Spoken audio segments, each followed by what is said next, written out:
আলোচনা করা হবে। এখানে আমরা ক্লাস 11-এর তাপগতিবিদ্যা থেকে যে অংশটি জেনে এসেছি সেটি হচ্ছে একটি বিক্রিয়ক যদি বিক্রিয়াজাত পদার্থে রূপান্তরিত হয় তাহলে তার এনথালপির পরিবর্তন কত হবে, এন্ট্রপির পরিবর্তন কত হতে পারে, মুক্ত শক্তির পরিবর্তন কত হতে পারে, নির্দিষ্ট উষ্ণতায় একটি বিক্রিয়ার মুক্ত শক্তির পরিবর্তন দ্বারা বিক্রিয়াটি স্বতঃস্ফূর্ত বা অস্বতঃস্ফূর্ত তা সেই সম্পর্কে আমরা ধারণা পাই। কিন্তু তাপগতিবিদ্যায় সময়ের কোনো উল্লেখ নেই, অর্থাৎ নির্দিষ্ট উষ্ণতায় যে বিক্রিয়াটিকে আমরা স্বতঃস্ফূর্ত বলে ধরে নিচ্ছি সেই বিক্রিয়াটি আদৌ ওই উষ্ণতায় কতক্ষণ পরে সম্পন্ন হবে। অ্যাজ এক্সপেক্টেড আমরা যদি একটা প্রোডাক্টকে এক্সপেক্ট করি তাহলে কতক্ষণ পরে আমরা ওই প্রোডাক্টটিকে পাবো, এই কোনো ঘটনার উল্লেখ তাপগতিবিদ্যায় ছিল না। এখন কোনো একটি বিক্রিয়া হতে ঠিক কতটি সময় লাগবে, কত সময় পরে কত অংশের বিক্রিয়াজাত পদার্থে রূপান্তরিত হবে, কতটি বিক্রিয়াজাত পদার্থ পাবো, এই সম্পর্কে আমরা একটা ধারণা বা বিক্রিয়ার হার সম্পর্কে একটা ধারণা, বিক্রিয়াগুলি কেমন পথে হয়েছে সেই সংক্রান্ত ধারণা, বিক্রিয়ার আণবিকতা ক্রম সংক্রান্ত ধারণা, এই বিষয়গুলিকে নিয়ে আলোচনা করা হয়েছে কেমিক্যাল কাইনেটিক্স বা রাসায়নিক গতিবিদ্যায়। অর্থাৎ কত সময় লাগবে, এই সময়ের উপরে ভিত্তি করে বিক্রিয়াগুলোকে তিনটি বা চারটি ভাগে আমরা ভাগ করতে পারি। একটি হচ্ছে অতি মন্থরগতি বিক্রিয়া,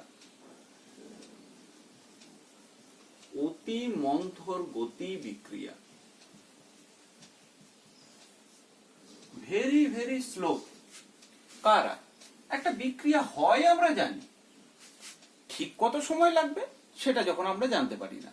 কেমন ধরো এক টুকরো লোহাকে আমরা যদি বায়ুমণ্ডলে ফেলে রাখি, ঠিক কতদিন পরে কত সময় পরে ওই লোহার টুকরোটির উপরে মরচে পড়বে এবং সম্পূর্ণ মরিচা পড়া সম্পন্ন হবে, এই সংক্রান্ত আমাদের কাছে সঠিক সময় থাকে না। হবে অনেক দিন টাইম লাগবে, অনেক বেশি সময় লাগবে, এই ধরনের একটা ভাবনা চিন্তা থাকে। তাহলে আমরা অতি মন্থর গতিকে লিখতে পারি লোহায় মরিচা পড়া।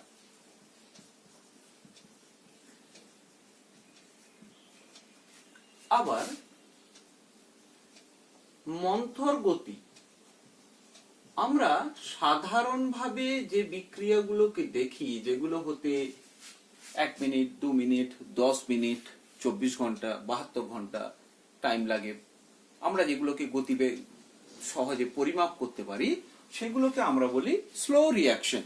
স্লো রিঅ্যাকশনের সহজ একটা উদাহরণ দেওয়া যায় এ স্টারের আর্দ্র বিশ্লেষণ।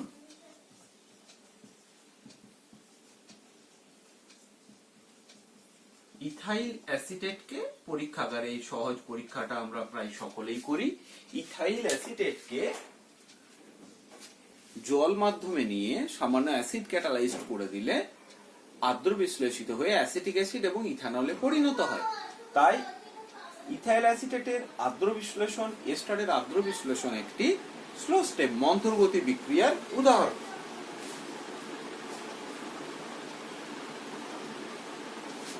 অতি দ্রুত গতি,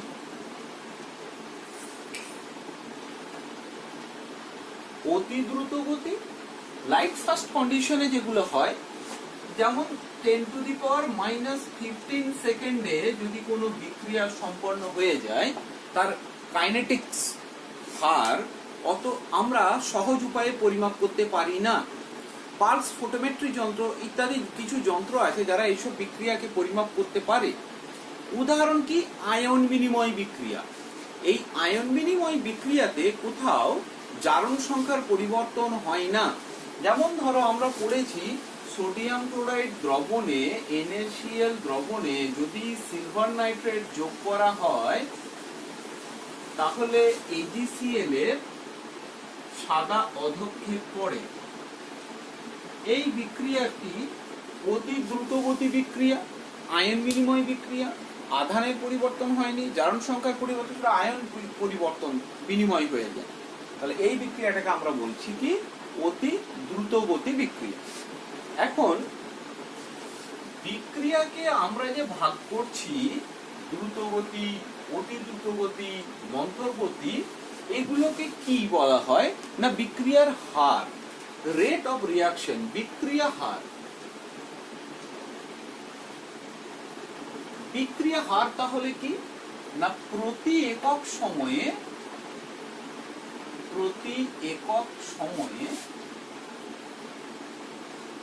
গাঢ়ত্বের পরিবর্তন, প্রতি একক সময়ে যখন আমরা গাঢ়ত্বের কতটা পরিবর্তন হচ্ছে মাপি। ধরো একটা বিক্রিয়া এ থেকে প্রোডাক্ট, এ বিয়োজিত হয়ে প্রোডাক্টে রূপান্তরিত হচ্ছে। এক্ষেত্রে এ এর প্রাথমিক একটা গাঢ়ত্ব ছিল, কিছু সময় পরে আমরা মেপেছি, তখন একটা গাঢ়ত্ব পাবো। এই দুটো ক্ষেত্রেই নির্দিষ্ট সময় অন্তরে তাহলে সময়ের পরিবর্তন আর গাঢ়ত্বের পরিবর্তন পরিমাপ করে গাঢ়ত্বের পরিবর্তন বাই সময়ের পরিবর্তন করলেই আমরা পেয়ে যাব প্রতি একক সময়ে গাঢ়ত্বের কতটা পরিবর্তন হলো। যদি আমরা ধরে নিই ডিটি সময়ে ডি এ পরিমাণ এর গাঢ়ত্বের পরিবর্তন হয়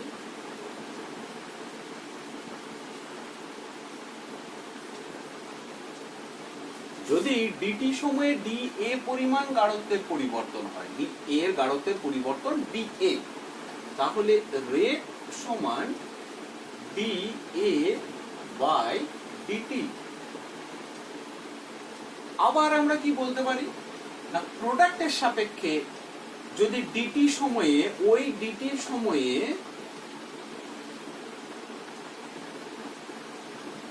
ডি প্রোডাক্ট বাই ডিটি গাঢ়ত্বের পরিবর্তন হয়, সরি ডি প্রোডাক্ট গাঢ়ত্বের পরিবর্তন হয়, তাহলে রেটটা কি না ডি প্রোডাক্ট বাই ডিটি। তাহলে আমরা কি দেখতে পাচ্ছি বিক্রিয়ার হার, এই যে পরিবর্তনটা পরিমাপটা, এটা বিক্রিয়কের গাঢ়ত্বের হ্রাস বৃদ্ধির সাপেক্ষে পরিমাপ করা যেতে পারে, আবার বিক্রিয়াজাত পদার্থের গাঢ়ত্বের হ্রাস বৃদ্ধির সাপেক্ষেও পরিমাপ করা যেতে পারে। তাহলে বিক্রিয়া হার কি গাঢ়ত্বের পরিবর্তন বাই সময়ের পরিবর্তন, প্রতি একক সময়ে যে পরিমাণ গাঢ়ত্বের পরিবর্তন ঘটে থাকে। তাহলে আমরা লিখতে পারি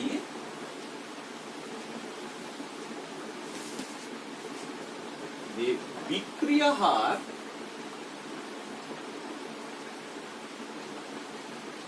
rate of reaction R সমান গাঢ়ত্বের পরিবর্তন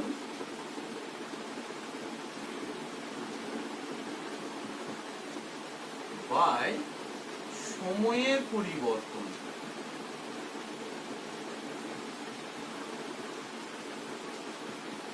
তাহলে যদি আমরা এদের এককটা লিখি তাহলে কি লিখবো গাঢ়ত্বের একক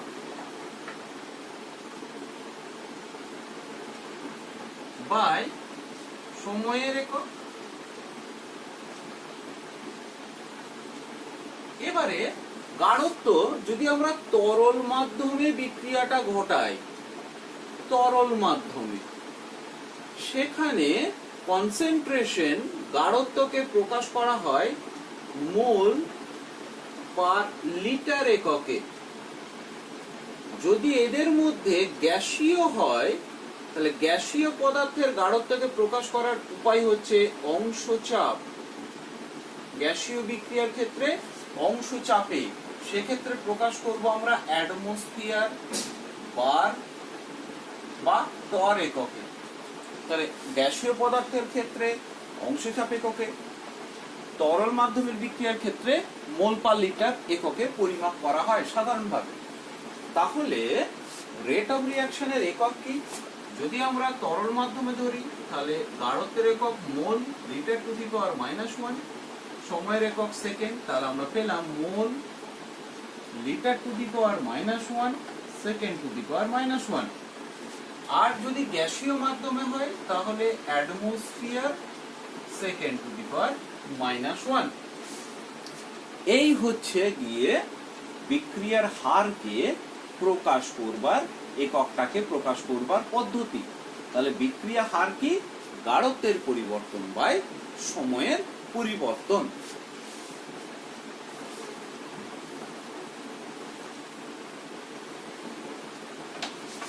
এখন ধরো আমরা দেখব যে বিক্রিয়ার সহগ মানে স্টয়চিওমেট্রি, এই বিক্রিয়ার সহগের সাথে রেট হার এর সম্পর্ক। বিক্রিয়ার সহগের সাথে রেটের কি সম্পর্ক? ধরি একটি বিক্রিয়া হচ্ছে কেস 1, এ থেকে বি প্লাস সি।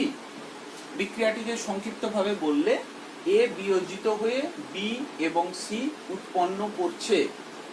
তাহলে আমরা এদের স্টয়চিওমেট্রিক অনুপাত কি পাচ্ছি? এ 1:1:1।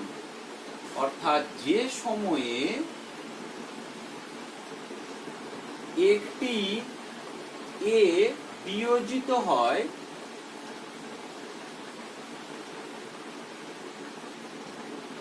সেই সময়ে একটি বি উৎপন্ন হয়,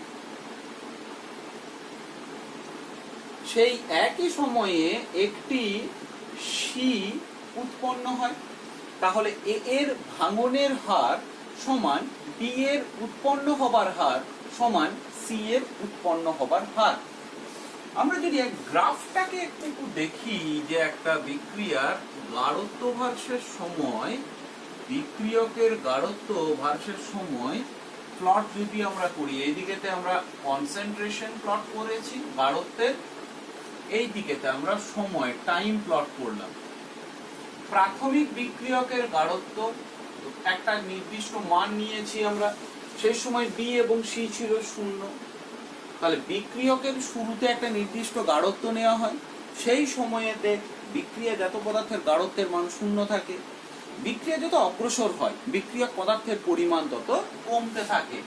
সো এক্সপোনেনশিয়ালি উইথ টাইম বিক্রিয়ক পদার্থের গাঢ়ত্বের মান কমতে থাকে এবং বিক্রিয়াজাত পদার্থের গাঢ়ত্বের পরিমাণ এক্সপোনেনশিয়ালি বাড়তে থাকে। আমরা যদি রাসায়নিক সাম্য বিচার করি, যদি এটা সামনে পৌঁছায় তাহলে এই দুটো একসময় যে প্যারালাল হয়ে যাবে, অর্থাৎ এদের গাঢ়ত্বের অনুপাতগুলো সমান হবে। আমরা সামনে পৌঁছাবার আগে অবধি দেখতে পাচ্ছি যে বিক্রিয়কের গাঢ়ত্ব সময় বৃদ্ধিতে ক্রমশ হ্রাস পাবে আর বিক্রিয়াজাত পদার্থের গাঢ়ত্ব সময় বৃদ্ধিতে ক্রমশ বৃদ্ধি পাবে। তাহলে বিক্রিয়কের গাঢ়ত্ব হ্রাস, তাহলে রেট বিক্রিয়া হার সমান কি? dA বাই dt, মানে এর গাঢ়ত্বের পরিবর্তন বা সময়ের পরিবর্তন। ডেল্টা টি সময়ে যদি আমরা গাঢ়ত্বের পরিমাপ করে থাকি, এক্ষেত্রে dA যদি পরিবর্তন হয়, আবার আমরা কি জানি যে এর পরিমাণ কমছে, তাহলে এখানে মাইনাস একটা সাইন আমরা এখানে ব্যবহার করতে পারি, যেটা তাৎপর্য হলো এর গাঢ়ত্ব আস্তে আস্তে রেটটা কমে আসবে। এইটাই সমান কি? dB/dt। এটাই সমান হচ্ছে dC/dt। যদি dt সময়ে b এর গাঢ়ত্বের পরিবর্তন dB, dt সময়ে c এর গাঢ়ত্বের পরিবর্তন dC হয়, তাহলে যেহেতু আমাদের এই রেটগুলো সমান, যে সময় একটা a বিয়োজিত হয় সেই সময়েতেই একটা b উৎপন্ন হয়, সেই একই সময়ে একটা c উৎপন্ন হয়, তাহলে 1:1:1। তখন রেট সমান dA/dt সমান dB/dt সমান dC/dt। কিন্তু আমরা যদি স্টয়চিওমেট্রিটা একটু চেঞ্জ করে ফেলি,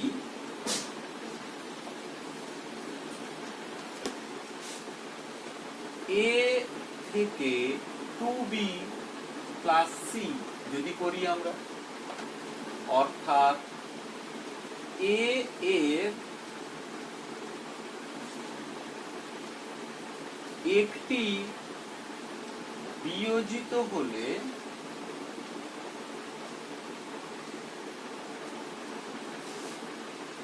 বি এর দুটি উৎপন্ন হয়,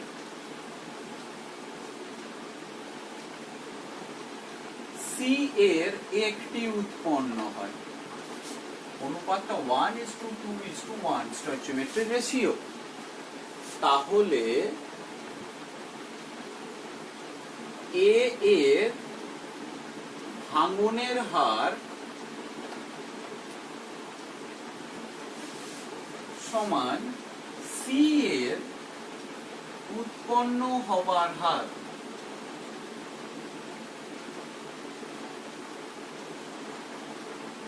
অতএব কি লিখতে পারি আমরা? ডিএ ডিটি সমান ডিসি ডিটি।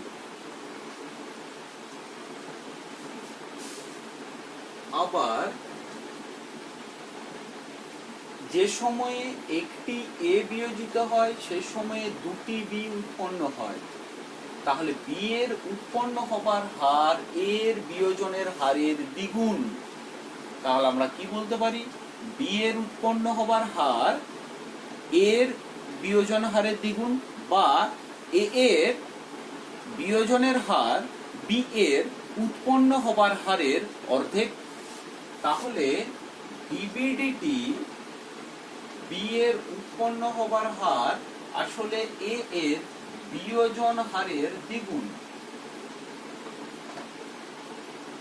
তাহলে ডিবিডিটি সমান 2 × ডিএডিটি, বা ডিএ বাই ডিটি সমান হাফ ডিবি ডিটি। তাহলে আমরা কি পেলাম? রেট সমান মাইনাস ডিএডিটি সমান 1/2 ডিবিডিটি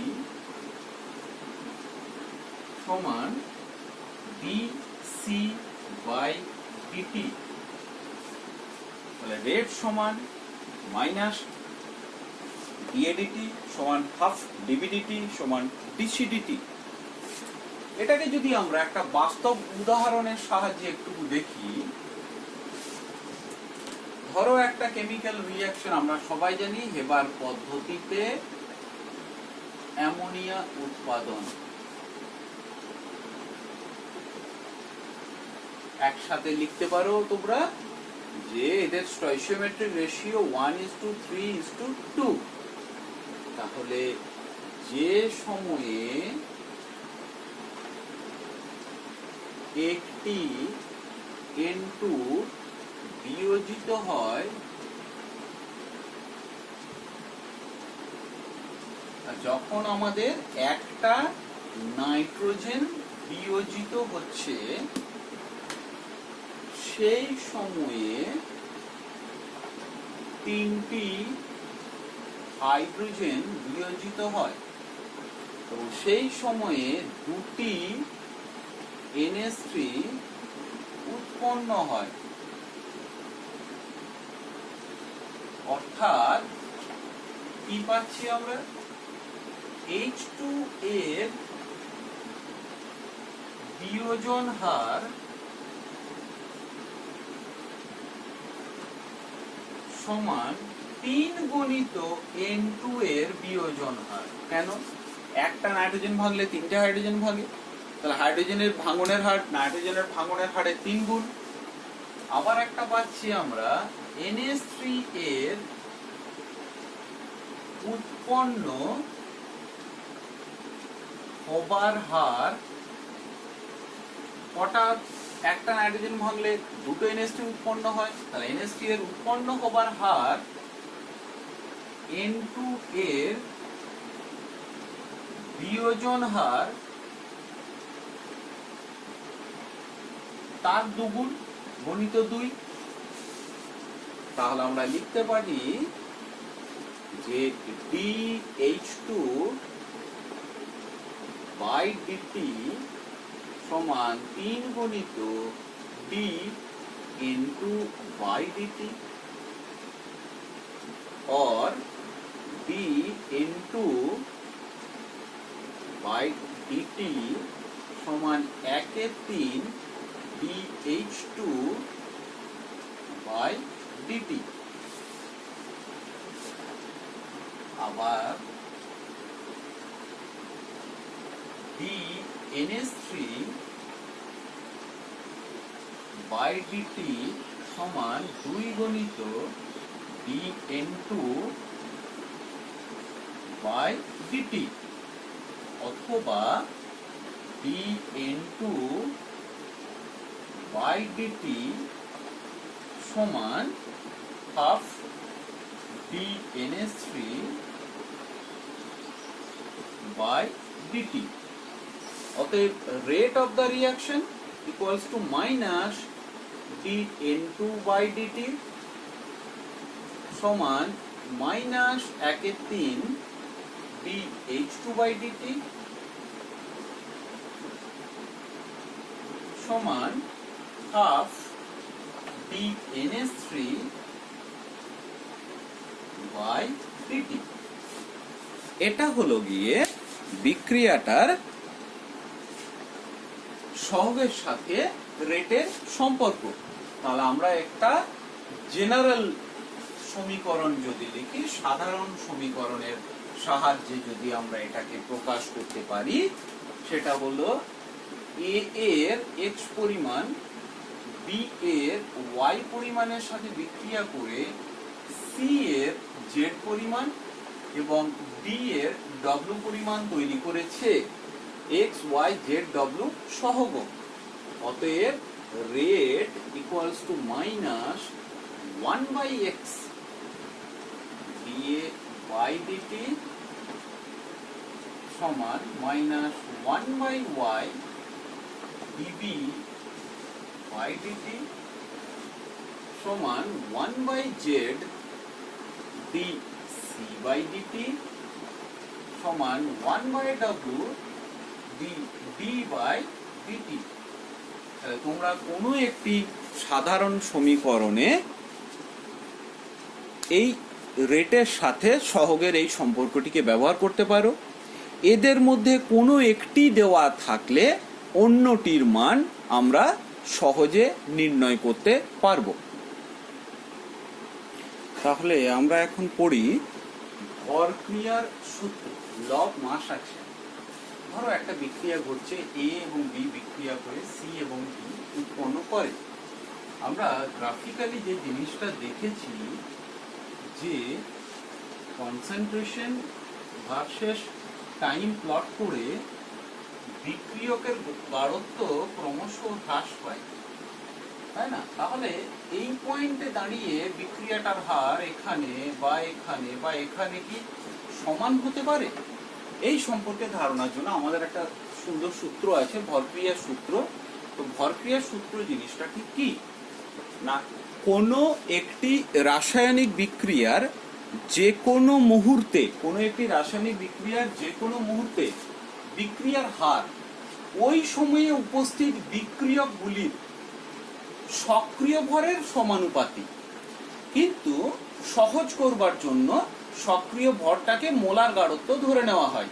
তাহলে আমরা কি বলছি, কোনো একটি নির্দিষ্ট মুহূর্তে কোনো একটি বিক্রিয়ার হার ওই সময়ে উপস্থিত বিক্রিয়কগুলির গাঢ়ত্বের উপযুক্ত ঘাতের, এই যে পাওয়ারটা, উপযুক্ত ঘাতের গুণফলের সমানুপাতিক বা উপযুক্ত ঘাতের সমানুপাতিক। ধরো বিক্রিয়াটা কোনো একটা মুহূর্তে রেট হচ্ছে আর, তাহলে R proportional to A to the power alpha এবং R proportional to B to the power beta.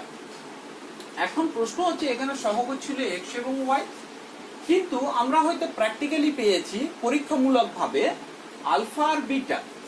এখন যেটা বলে রাখা ভালো যে এক্স আলফার সাথে এক্স এবং ওয়াই এটার সাথে যথাক্রমে আলফা এবং বিটা এটা সমান হতেও পারে বা নাও হতে পারে।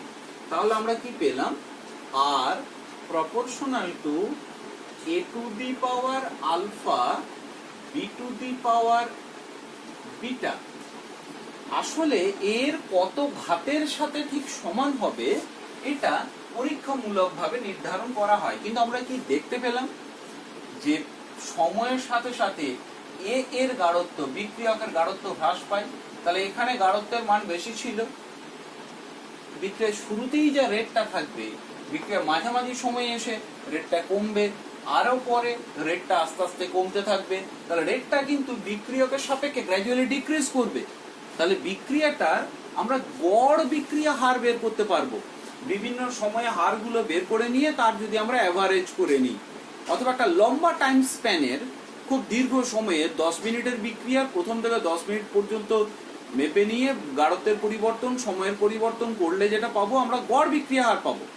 আর কোনো একটা নির্দিষ্ট মুহূর্তে একটা ছোট্ট টাইম স্প্যানে আমরা যদি হার মাপি তাহলে পাবো আপেক্ষিক, তাৎক্ষণিক। তখন আমরা পেয়ে যাব তাৎক্ষণিক বিক্রিয়া হার। কোনো একটা মুহূর্তে যে হার, তাৎক্ষণিক বিক্রিয়া হার। অনেকটা সময়ের অন্তরালে যে বিক্রিয়া হার আমরা পরিমাপ করব তাকে আমরা বলবো গড় বিক্রিয়া হার। তাহলে বিক্রিয়া হারটা আমরা দেখতে পাচ্ছি কি না, ওই সময়ে উপস্থিত বিক্রিয়কগুলোর গাঢ়ত্বের উপযুক্ত ঘাতের সমানুপাতিক। তাহলে আমরা কি বলছি যে x সমান আলফা বা x not equal to alpha উভয় হতে পারে, তেমনি y সমান বিটা বা y not equal to beta উভয় হতে পারে। এই আলফা এবং বিটার মানগুলিকে পরীক্ষালব্ধভাবে পাওয়া যায়। এই ক্ষেত্রে মনে রাখবো আমার সমিত সমীকরণে এই যে x এবং y এইগুলি মোল সংখ্যার অনুপাত। তাহলে এই বিক্রিয়াটি সামগ্রিক, যদি এক ধাপে ঘটে থাকে বিক্রিয়াটি, তাহলে বিক্রিয়াটির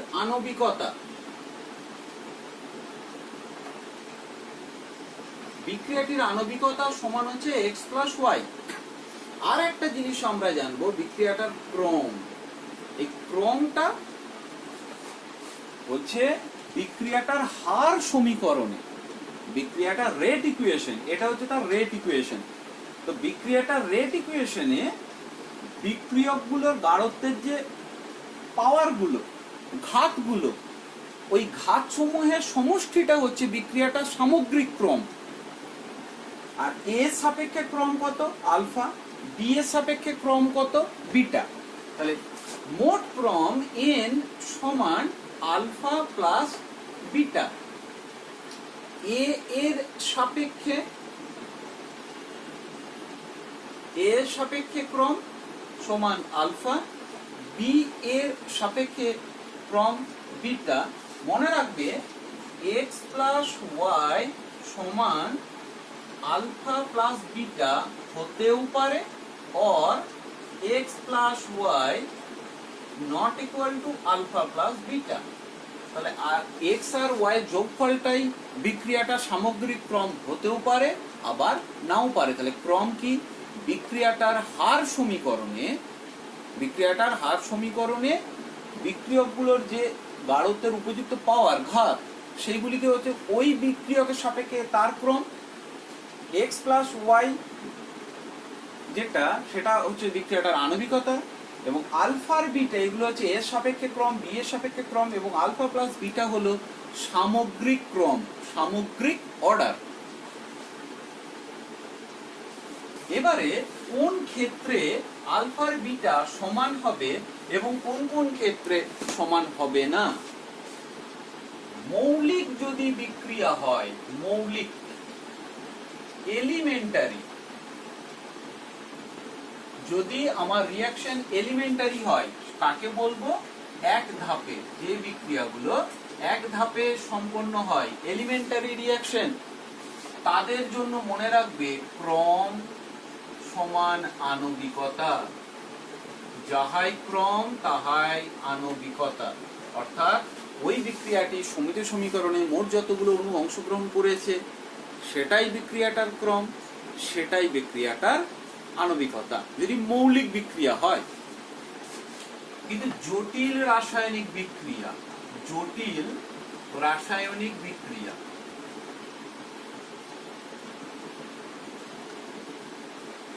এক্ষেত্রে কি হবে না, কমপ্লেক্স।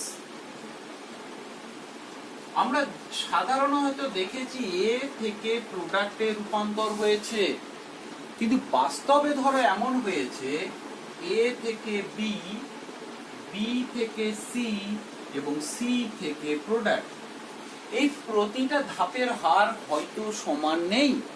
কেন?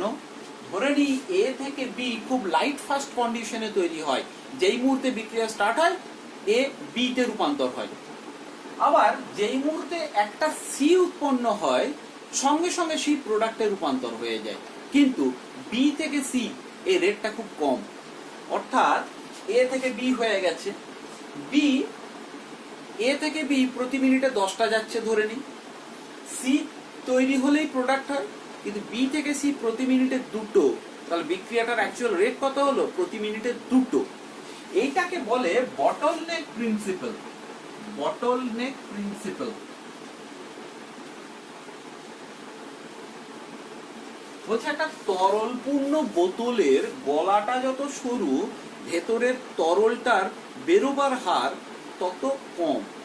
তাহলে বোতলের তরলটা কতটা দ্রুত পড়বে বা কতটা ধীর গতিতে পড়বে এটা নির্ধারণ করে দেয় বোতলের ভেতরে কতটা তরল আছে, বোতলটা কতটা চওড়া সেটা নয়, বোতলের গলাটার মাপের ওপরে। এটাই হলো বটলনেক প্রিন্সিপাল। তাহলে বিক্রিয়াটা যেটা সবথেকে স্লো স্টেপ, বিক্রিয়াটা যেটা সবথেকে স্লো স্টেপ সেটা আসলে নির্ধারণ করবে বিক্রিয়াটার হার। যেহেতু এই স্টেপটা স্লো, এইটাকে বলা হয় আর ডি স্টেপ। এই আর ডি স্টেপ মানে রেট ডিটারমিনিং স্টেপ, হার নির্ণায়ক ধাপ। এটাকে আমরা বলছি হার নির্ণায়ক ধাপ।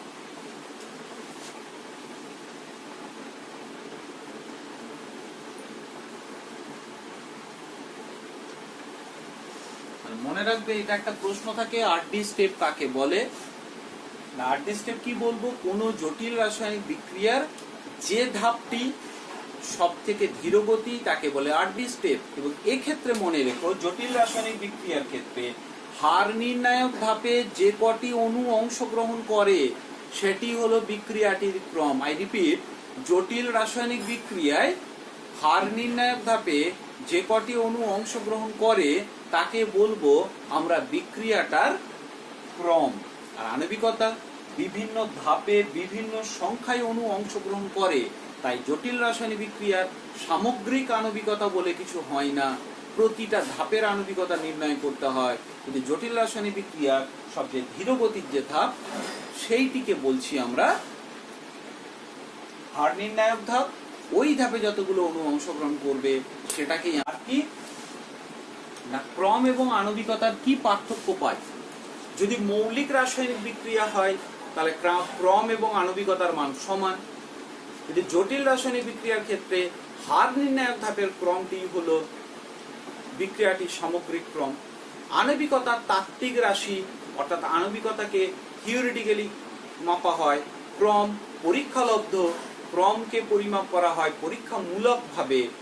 অর্থাৎ একটা বিক্রিয়াতে এ এবং বি অংশগ্রহণ করেছে, এর গাঢ়ত্ব একই রেখে বি এর গাঢ়ত্ব 2 গুণ 3 গুণ 4 গুণ করে দেখতে হবে রেটটা কি পরিবর্তন হচ্ছে, সেখান থেকে বিটার মান বেরোবে। আবার বি এর মান একই রেখে এর গাঢ়ত্ব দ্বিগুণ বা অর্ধেক করে দেখতে হবে রেট কি পরিবর্তন হচ্ছে, তার সাপেক্ষে আমরা নির্ণয় করব আলফার মানটা। তাহলে ক্রম পরীক্ষালব্ধ রাশি, ক্রম পূর্ণ সংখ্যা, ভগ্ন সংখ্যা, শূন্য, ধনাত্মক ঋণাত্মক উভয় হতে পারে। আণবিকতা সর্বদা ধনাত্মক পূর্ণ সংখ্যা হয়, আণবিকতা শূন্য হতে পারে না। আজ এইখানটুকুই, পরবর্তী ভিডিওতে আমরা বাকি অংশটুকু আলোচনা করব।